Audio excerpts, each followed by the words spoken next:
कैलाश पर्वत के बारे में कुछ खास बातें हैं। कैलाश पर्वत हिमालय की सबसे ऊंची चोटियों में से एक है। कैलाश पर्वत को हिंदू धर्म के अलावा बौद्ध और जैन धर्म के अनुयायी भी पवित्र मानते हैं। कैलाश पर्वत को पृथ्वी का आध्यात्मिक केंद्र कहा जाता है।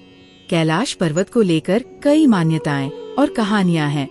हिंदू धर्म में कैलाश पर्वत को भगवान शिव का निवास स्थान माना जाता है। बौद्ध धर्म में कैलाश पर्वत को माउंट मेरू कहा जाता है और इसे बौद्ध ब्रह्मांड विज्ञान में भी महत्वपूर्ण जगह प्राप्त है। जैन धर्म में कैलाश पर्वत को अष्टपद पर्वत कहा जाता है।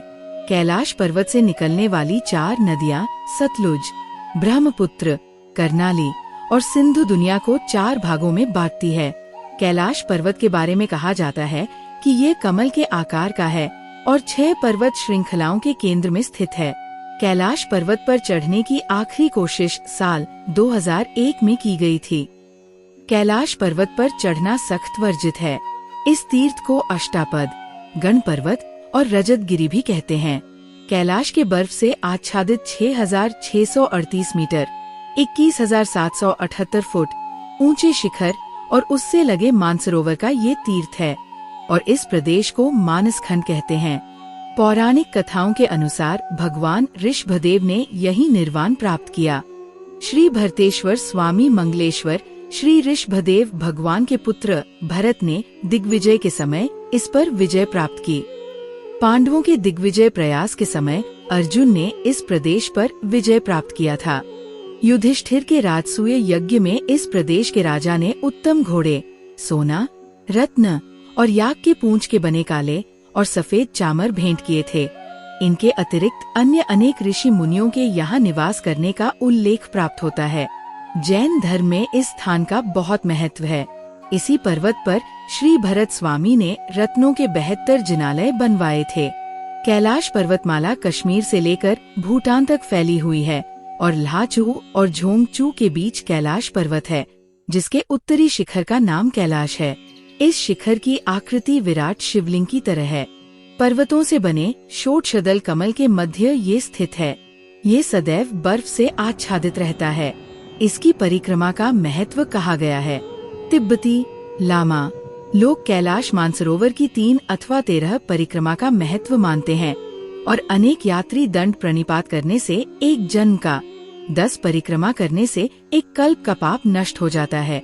जो 108 परिक्रमा पूरी करते हैं उन्हें जन्म मरण से मुक्ति मिल जाती है।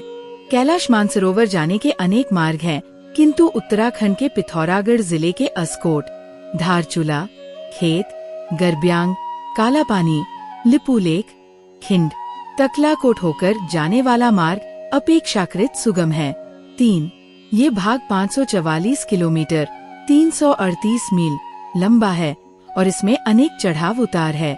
जाते समय सरलकोट तक 70 किलोमीटर 44 मील की चढ़ाई है। उसके आगे 74 किलोमीटर 46 मील उतराई है।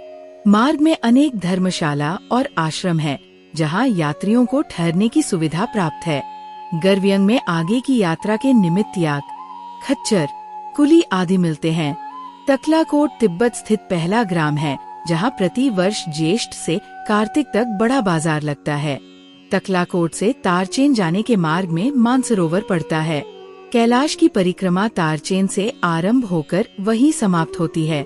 तकलाकोट से 40 किलोमीटर 25 मील पर मंधाता पर्वत स्थित गुरलला का दर्रा 4,938 मीटर 16,200 फुट की ऊंचाई पर है।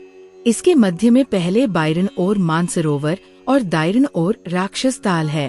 उत्तर की ओर दूर तक कैलाश पर्वत के हिमाच्छादित धवल शिखर का रमणीय दृश्य दिखाई पड़ता है। दर्रा समाप्त होने पर तीर्थपुरी नामक स्थान है, जहां गर्म पानी के झरने हैं। इन झरनों के आसपास चूनखड़ी के टीले हैं। प्रवाद है कि यही भस्मासुर ने तप किया और यही वह भस्म भी हुआ था। इसके आगे डोलमाला और देवीखिन ऊंचे स्थान हैं। उनकी ऊंचाई 5,630 मीटर 18,471 फुट है। इसके निकट ही गौरी कुंड है। मार्ग में स्थान स्थान पर तिब्बती लामाओं के मठ हैं। यात्रा में सामान्यत 2 मास लगते हैं। और बरसात आरंभ होने से पूर्व ज्येष्ठ मास के अंत तक यात्री अल्मोड़ा लौट आते हैं। इस प्रदेश में एक सुवासित वनस्पति होती है जिसे कैलाश धूप कहते हैं। लोग उसे प्रसाद स्वरूप लाते हैं। कैलाश पर्वत को भगवान शिव का घर कहा गया है। वह बर्फ ही बर्फ में भोलेनाथ, शंभु अनजान, ब्रह्मा तप में लीन शालीनता से शांत, निश्चल, अघोर धारण किए हुए एकांत तप में लीन है। धर्म व शास्त्रों में उनका वर्ण प्रमाण है अन्यथा। शिव एक आकार है जो इस संपदा व प्रकृति के व हर जीव के आत्मा स्वरूपी ब्रह्मा है, क्योंकि हम अभी तक यही ही जानते हैं। शिव का अघोर रूप वैराग व गृहस्थ का संभव संपूर्ण मेल है, जिसे शिव व शक्ति कहते हैं। कैलाश पर्वत भगवान शिव एवं भगवान आदिनाथ के कारण ही संसार के सबसे पावन स्थानों में है।